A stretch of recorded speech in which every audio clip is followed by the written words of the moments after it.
This story, titled Saving Zog, is about three young friends named Sophie, Max, and Lily, who stumble upon an alien named Zog after his spaceship crash lands on Earth. Zog has magical powers that allow him to control the elements, and he leads the children on a magical tour of the meadow.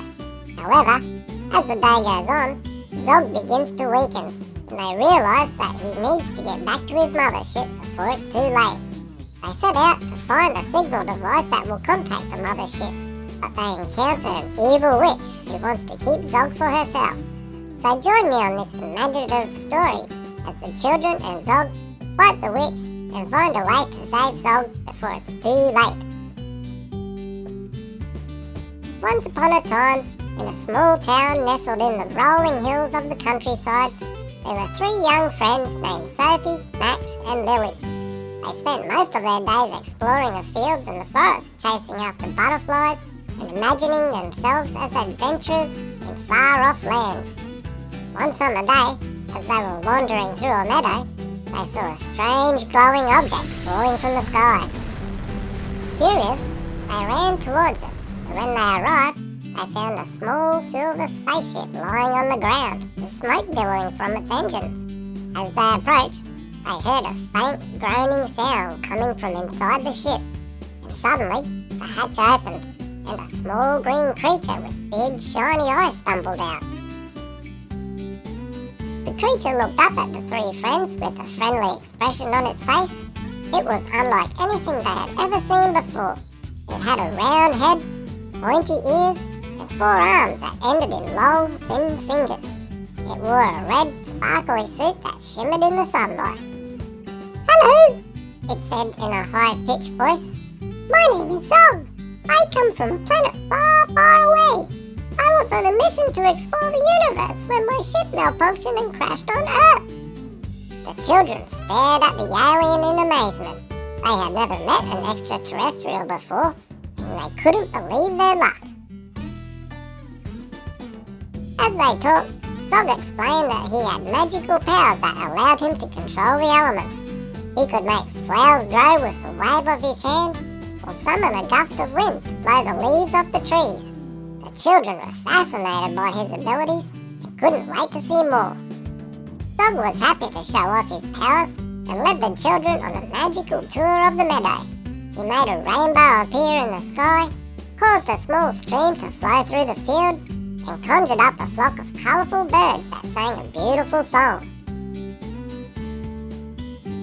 As the day went on, Zog began to feel weaker and weaker. The atmosphere on Earth was too harsh for his delicate body, and he needed to get back to his mothership before it was too late. Zog told the children that he had a signal device that would send a message to the ship, but it was lost somewhere in the forest. If they could find it, they might be able to save his life. The children were determined to help Zog and set off into the woods to search for the signal device. However, as they went deeper into the forest, they realised that they were not alone.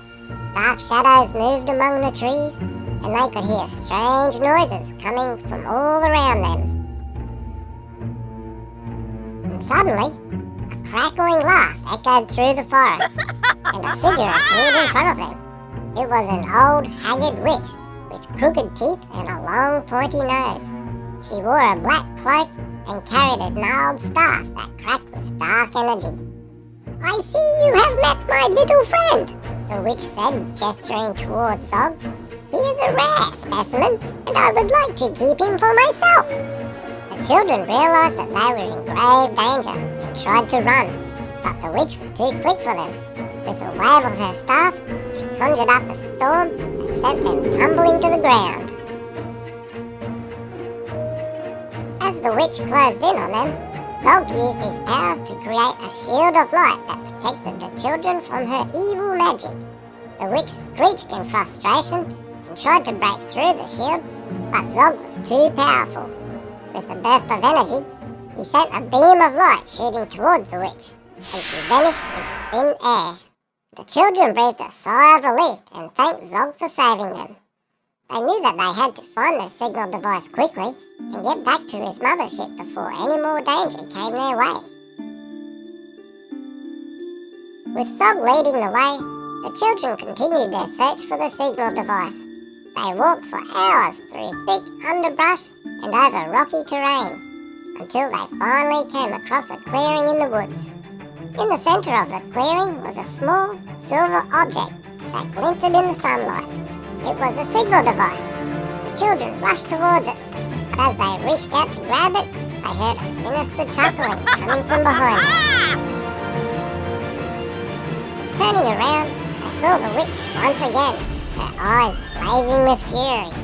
"You may have defeated me once, but I will not let you take my prize," she hissed, raising her staff.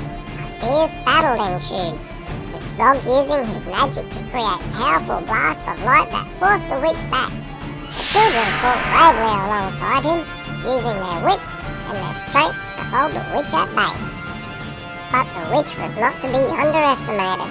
With a final burst of energy, she unleashed a powerful spell that sent Zog hurtling back, his body racked with pain. The children were filled with dread as they watched Zog lying on the ground, his body shaking with each breath. They knew they had to act fast to save him.